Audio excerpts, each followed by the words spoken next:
Hello बच्चा party, क्या हाल चाल। तो आज के इस वीडियो में हम डिस्कस करेंगे अध्याय 1 रासायनिक अभिक्रिया एवं समीकरण के सारे इंपॉर्टेंट क्वेश्चंस के बारे में। और साथ ही आपको बताएंगे जो क्वेश्चंस बोर्ड परीक्षा में आएंगे और आपको 95 प्लस मार्क्स दिलाएंगे। ठीक है, उन सभी क्वेश्चंस के बारे में हम आपको बताने वाले हैं इस वीडियो में। तो चलिए इस वीडियो को शुरुआत करते हैं। लास्ट तक बने रहिएगा ताकि आपको सारे के सारे इंपॉर्टेंट क्वेश्चंस पता चल सकें। ठीक है, देखिए सबसे पहला जो प्रश्न है ये काफ़ी इंपॉर्टेंट क्वेश्चन है, कई बार बोर्ड परीक्षाओं में पूछा भी गया है। इसे आप इंपॉर्टेंट मार्क कर लेंगे कि वायु में जलाने से पहले मैग्नीशियम रिबन को साफ क्यों किया जाता है। तो मेरे भाई, वायु में जलाने से पहले मैग्नीशियम रिबन को रेगमाल से रगड़कर साफ कर देते हैं। क्यों करते हैं?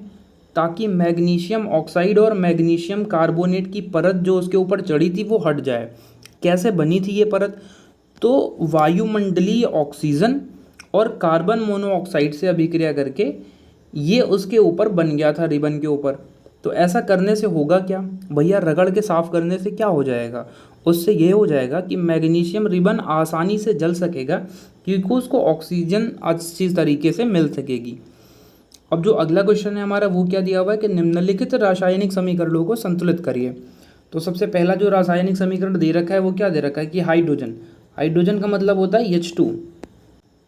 हाइड्रोजन का मतलब होता है भाई साहब H2 और क्लोरीन का मतलब होता है Cl2 और इसके बाद हाइड्रोजन क्लोराइड का मतलब होता है HCl।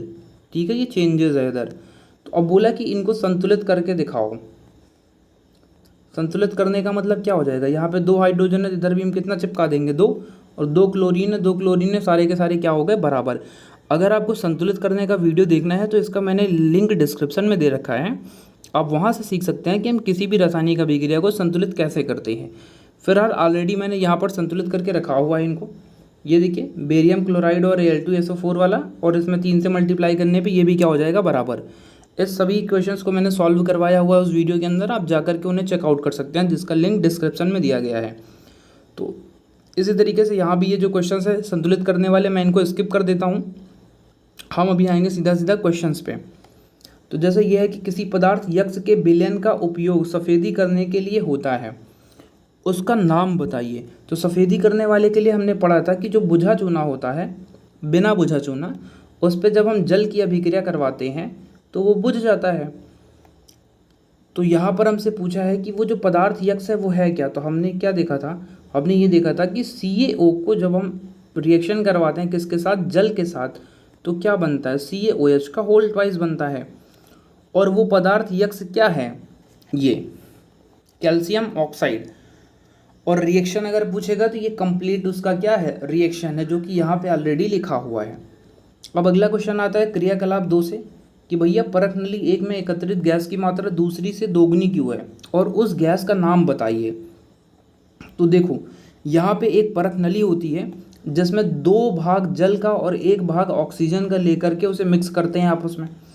फिर हमें पहले से ही पता है कि जब जल के अंदर ऑक्सीजन के और हाइड्रोजन के, अर्थात हाइड्रोजन के और ऑक्सीजन के 2:1 में परमाणु संयोग करते हैं, इसलिए जब हम जल का वैद्युत अपघटन कराते हैं, चूँकि पहले से ही हाइड्रोजन 2 रहता है और ऑक्सीजन 1 रहता है, इस तरीके से जब हम इस अभिक्रिया को कंप्लीट करवाते हैं तो इसमें जो बनने वाला हाइड्रोजन होता है वो ऑलरेडी क्या होता है? ऑक्सीजन की अपेक्षा क्या होता है?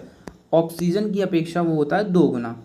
ऑक्सीजन की अपेक्षा क्या होता है? 2 गुना हाइड्रोजन, क्योंकि पहले से ही हाइड्रोजन के अंदर जो मात्रा है वो डबल रहती है। अब ये बड़ा इंपॉर्टेंट क्वेश्चन है, ठीक है, आप इसे टिक मार दीजिएगा। मोस्ट इंपॉर्टेंट क्वेश्चन है कि जब लोहे की कील को कॉपर सल्फेट के विलयन में डुबोया जाता है तो इसका रंग क्यों बदल जाता है। तो इसके लिए इसका भी आंसर आपको पता है कि लोहा क्या होता है? कॉपर की अपेक्षा अधिक अभिक्रियाशील होता है, इसलिए वो कॉपर को क्या करता है? उसको विस्थापित करके खुद क्या बनाता है? आयरन सल्फेट बनाता है। और चूंकि कॉपर सल्फेट नीले रंग का होता है और आयरन सल्फेट हरे रंग का होता है, इसलिए इसका नीला रंग किस में चेंज हो जाता है? हरे में चेंज हो जाता है। ठीक है, ये काफ़ी इंपॉर्टेंट क्वेश्चन था। इसके बाद अगला क्वेश्चन क्या आता है कि द्विविस्थापन अभिक्रिया का एक उदाहरण दीजिए। तो द्विविस्थापन अभिक्रिया को ही हम लोग अवक्षेपण अभिक्रिया कहते हैं, ये आपको पता होना चाहिए। और इसका कंप्लीट वीडियो मैंने ऑलरेडी अपलोड कर रखा है। यहाँ पर एक आपको रिएक्शन लिखा हुआ है कि लेड नाइट्रेट को हाइड्रोक्लोरिक अम्ल के साथ क्रिया कराएंगे तो लेड क्लोराइड और नाइट्रिक अम्ल का जो है, और नाइट्रिक अम्ल जो है आपको मिल जाएगा। ठीक है, अब अगला जो क्वेश्चन आता है वो क्या आता है कि निम्नलिखित अभिक्रियाओं में उपचयित तथा अपचयित पदार्थों की पहचान करिए। उपचयित और अपचयित, उपचयित वे पदार्थ होते हैं जिनका ऑक्सीकरण होता है। तो आप यहाँ देखेंगे कि सोडियम ऑक्साइड में क्या हुआ है, सोडियम का ऑक्सीकरण हुआ है, इसलिए जो उपचयित पदार्थ है वो क्या है, सोडियम है। और ऑक्सीजन का हम देखेंगे इसमें क्या हुआ है, अपचयन हुआ है, इसलिए अपचयित पदार्थ क्या है, ऑक्सीजन है। इसी तरीके से इस रिएक्शन में आप देखिए, इस रिएक्शन में अगर आप ध्यान से देखेंगे तो इसमें क्या है, कॉपर ऑक्साइड का कॉपर के अंदर क्या हुआ है, इसके O गायब हो गया है। O गायब हुआ है मतलब अपचयन हुआ है। अपचयित होने वाले पदार्थ को हम क्या बोलते हैं, अपचयित। और इसी तरीके से हाइड्रोजन को आप देखेंगे, इस वाले हाइड्रोजन को, तो इसका जल में क्या हुआ है, ऑक्सीजन जुड़ा है इसके साथ। तो जिसमें ऑक्सीजन जुड़ता है यानी ऑक्सीजन की वृद्धि हुई है तो वहाँ क्या होता है, उपचयन होता है। इस तरीके से हमने देखा कि जो अपचयित पदार्थ था वो क्या था, कॉपर ऑक्साइड, और जो उपचयित पदार्थ था वो क्या था, हाइड्रोजन। अब आते हैं चैप्टर पर। सबसे पहला जो क्वेश्चन दिया हुआ है बड़ा बेहतरीन क्वेश्चन है, आप इसे टिक कर लीजिए। अब कई बार बोर्ड परीक्षा में ये भी सवाल पूछा गया है, ये वाला। इसमें दिया है कि ये देखिए, आप ध्यान से यहाँ देखिए, इसमें जो ऑक्सीजन है और यहाँ पे ऑक्सीजन क्या हो गई है, गायब हो गई है। तो ऑक्सीजन की कमी हमें ये बताती है कि उसका क्या हुआ, अपचयन, और अपचयन का वो क्या होता है, अपचयित होता है। और कार्बन में क्या जुड़ा है, ऑक्सीजन जुड़ा है, और जिसमें ऑक्सीजन जुड़ता है भैया उसका क्या होता है, उपचयन होता है। इसलिए कार्बन का क्या हुआ है, कार्बन डाइऑक्साइड में उपचयन हुआ है। तो आप अगर देखेंगे तो ये जो विकल्प है ये कौन सा है, पहला और दूसरा सही होगा। ठीक है, अब अगले क्वेश्चन पे आते हैं। बोला है कि निम्न अभिक्रिया किस प्रकार की अभिक्रिया है। तो आप यहाँ देखिए, जो यफी है वो क्या है, एल्यूमिनियम को भगा दे रहा है। एल्यूमिनियम क्या कर रहा है, Fe को पीट करके भगा दे रहा है और क्या बना रहा है, एल्यूमिनियम क्लोराइड।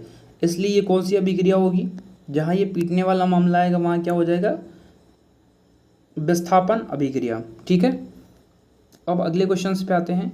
तो जो अगला क्वेश्चन है हमारा वो क्या है कि तनु लौह चूर्ण अम्ल पर डालने से क्या होता है। भैया इसने बोला कि अगर Fe के ऊपर क्या डालोगे आप, HCl डाल के देखो तो क्या होगा, तो क्या होगा, आयरन क्लोराइड बनेगा। FeCl3 प्लस क्या बनेगा अपने पास, हाइड्रोजन गैस बनेगी। तो ये देखिए हाइड्रोजन गैस एवं आयरन क्लोराइड बनता है। इसी तरीके से जो अगला क्वेश्चन है वो संतुलित रासायनिक अभिक्रिया क्या है, या संतुलित रासायनिक समीकरण क्या है, और रासायनिक समीकरण को संतुलित करना क्यों आवश्यक होता है। तो हमने पढ़ रखा है कि द्रव्यमान संरक्षण के नियम से कि अभिकारक में तत्वों के परमाणुओं की संख्या बराबर होनी चाहिए उत्पाद में तत्वों के परमाणुओं की संख्या के। तो जिस समीकरण में अभिकारक तत्वों के परमाणुओं की संख्या और उत्पाद तत्वों के परमाणुओं की संख्या आपस में बराबर होती है उसे हम क्या बोलते हैं, संतुलित रासायनिक समीकरण। और समीकरण करना क्यों आवश्यक होता है, तो उसका रीज़न है द्रव्यमान संरक्षण का नियम। ठीक है, इस तरीके से आप इस प्रश्न का आंसर लिख सकते हैं। और फिर से ये जो पांचवा और छठा और सातवां क्वेश्चन है, इनके सॉल्यूशंस के आंसर आपको यहाँ पे दिख रहे हैं। इनका जो सॉल्व करने का तरीका है वो मैंने आपको सिखाया है, उसका लिंक डिस्क्रिप्शन में है वीडियो, आप उसे देख करके एक बार चेकआउट कर सकते हैं। हम सीधा यहाँ पे इन क्वेश्चंस को देखेंगे कि ऊष्माक्षेपी एवं ऊष्माशोषी अभिक्रिया के उदाहरण दीजिए। तो भैया जिन अभिक्रियाओं में उत्पाद निर्माण के साथ साथ ऊष्मा उत्पन्न होती है उसे हम क्या बोलते हैं, ऊष्माक्षेपी अभिक्रिया। यहाँ पर अभिक्रिया लिखी हुई है। और इसी तरीके से ऐसी अभिक्रिया जिसमें ऊष्मा का शोषण होता है, मतलब ऊष्मा ली जाती है, उसे हम क्या बोलेंगे, ऊष्माशोषी अभिक्रिया। जितनी भी वियोजन अभिक्रियाएं होती हैं वो सभी ऊष्माशोषी अभिक्रिया का उदाहरण होती हैं। ठीक है, अब अगला क्वेश्चन आता है, मोस्ट इंपॉर्टेंट क्वेश्चन आता है कि श्वसन को ऊष्माक्षेपी अभिक्रिया क्यों कहते हैं। ये से परीक्षा में आने के चांसेस 100% हैं। ठीक है, तो देखो श्वसन को ऊष्माक्षेपी अभिक्रिया कहने के दो कारण हैं। क्योंकि ग्लूकोज हमारी कोशिकाओं में उपस्थित होता है, ऑक्सीजन से संयोग करके क्या बनाता है, कार्बन डाइऑक्साइड, जल और ऊर्जा।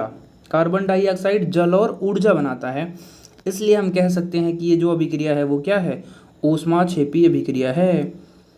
देखिए आप यहाँ देखिए, ये जो ग्लूकोज है जब हम सांस लेते हैं तो ऑक्सीजन मिल जाती है उसको, ये हमारी कोशिका में उपस्थित होता है, और ये सांस लेने के माध्यम से ऑक्सीजन जब मिलती है तो वो ऑक्सीजन इसके साथ रिएक्शन करके क्या बनाती है, कार्बन डाइऑक्साइड, जल और ऊर्जा। तो अभी हमने देखा कि जिस अभिक्रिया में ऊर्जा बनती है उसे हम क्या बोलते हैं, ऊष्माक्षेपी अभिक्रिया कहते हैं। ठीक है, ये क्वेश्चन भी बड़ा इंपॉर्टेंट है कि वियोजन अभिक्रिया को संयोजन के विपरीत क्यों कहा जाता है। इसलिए कहा जाता है कि भैया वियोजन में दो या दो से अधिक अभिकारक टूट करके एकल उत्पाद बनाता है। आप यहाँ देखिए, एक अभिकारक टूट करके यहाँ पर क्या बनाता है, एक से अधिक उत्पाद का निर्माण करता है। इसी तरीके से संयोजन अभिक्रिया में क्या होता है, इसमें दो या दो से अधिक अभिकारक मिलकर के क्या करते हैं, एकल उत्पाद का निर्माण करते हैं। इसलिए ये दोनों क्या है, एक दूसरे के विपरीत हैं। तो अगला जो अभिक्रिया है वो हमारा क्या है, उन वियोजन अभिक्रियाओं के एक एक समीकरण लिखिए जिनमें ऊष्मा, प्रकाश एवं विद्युत के रूप में ऊर्जा प्रदान की जाती है। तो यहाँ पे देखिए ये टेम्परेचर के रूप में है, और ये जो अभिक्रिया लिखी गई है ये किसके रूप में, प्रकाशीय वियोजन का उदाहरण है, और ये वैद्युत वियोजन का उदाहरण है। ठीक है, फिर नेक्स्ट क्वेश्चन है हमारा कि विस्थापन एवं द्विविस्थापन अभिक्रिया में क्या अंतर है, इन अभिक्रियाओं के समीकरण लिखिए। तो भैया विस्थापन अभिक्रिया में क्या होता है, अपने से कम अभिक्रियाशील ज़्यादा कम क्रियाशील तत्व को उसके परमाणु से क्या करता है, विस्थापित कर देता है और उसको छोड़ देता है रोने के लिए। तो इस अभिक्रिया को हम क्या बोलेंगे, विस्थापन। और द्विविस्थापन अभिक्रिया में क्या होता है, आयनों के आदान प्रदान से जो अभिक्रिया होती है उसे क्या बोलेंगे, द्विविस्थापन अभिक्रिया, जिसका उदाहरण यहाँ पर लिखा हुआ है। आपके इंपॉर्टेंस के लिए एक बता देते हैं, मोस्ट इंपॉर्टेंट अभिक्रिया है ये, क्योंकि इसी को हम एक नाम से जानते हैं, अवक्षेपण अभिक्रिया। कौन सी अभिक्रिया भाई, अवक्षेपण अभिक्रिया, ये मोस्ट इंपॉर्टेंट है, आप इसे मार्क कर लीजिएगा। ठीक है, फिर अगला क्वेश्चन आता है कि सिल्वर के शोधन में सिल्वर नाइट्रेट के विलयन से सिल्वर प्राप्त करने के लिए कॉपर धातु द्वारा विस्थापन किया जाता है। इस प्रक्रिया के लिए अभिक्रिया लिखिए। तो देखो, कॉपर धातु द्वारा सिल्वर नाइट्रेट के विलयन में सिल्वर बनाने के लिए विस्थापित किया जाता है। तो कॉपर क्या करता है, नाइट्रेट को अपने साथ ले जाता है, कॉपर नाइट्रेट बनाता है और सिल्वर को कहाँ कर देता है, पीछे कर देता है। तो यह अभिक्रिया इस तरीके की होगी। अभी मैंने आपको बताया था अवक्षेपण अभिक्रिया से इंपॉर्टेंट मार्क कर लीजिएगा, मोस्ट इंपॉर्टेंट क्वेश्चन है ये, इसके आने की संभावना बहुत ज़्यादा है भाई साहब। ठीक है, अब ये होती क्या है, तो जितनी द्विविस्थापन अभिक्रियाएं होती हैं वो सभी अवक्षेपण अभिक्रिया का ही उदाहरण होती हैं। इसमें होता क्या है कि अभिकारक से जो उत्पाद बनता है इसमें एक अविलेय अवक्षेप बनता है। ऐसी रासायनिक अभिक्रिया जिसमें अविलेय अवक्षेप बनता है उसी को हम क्या बोलते हैं, अवक्षेपण अभिक्रिया बोलते हैं। तो आप देखेंगे यहाँ पे कि सिल्वर नाइट्रेट के विलयन में जब सोडियम क्लोराइड को मिक्स किया जाता है तो सिल्वर क्लोराइड का सफ़ेद अवक्षेप बनता है। अवक्षेप क्या होता है, जैसे एक विलयन के अंदर खूब पानी वगैरह भर लीजिए, अब इसके अंदर कुछ ला करके चूना घोल दीजिए। ठीक है, वाइट कलर का, मैं यहाँ पे देखो ये वाइट कलर का घोल रहा हूँ। अब इसमें क्या हो जाए, कुछ जा कर के हिस्सा इसका थोड़ा बहुत नीचे जा कर के बैठ जाए, जो पानी में घुले ना। जैसे किसी पानी के अंदर आप चॉक घोलिए, देखिए उसका थोड़ा सा हिस्सा नीचे बैठ जाता है। ठीक है, तो वो क्या हो जाएगा, अवक्षेप रहेगा। अगली अभिक्रिया है उपचयन और अपचयन। ये खतरनाक तरीके से आपको पढ़ाई गई है अपने ही चैनल पे, आप जा कर के इन्हें देख लीजिएगा और इनके आंसर यहाँ पे आपको दिख रहे हैं। ठीक है, जिसमें ऑक्सीजन जुड़ता है उसे क्या बोलते हैं, उपचयन, और जिसमें ऑक्सीजन निकलता है उसे क्या बोलते हैं, अपचयन।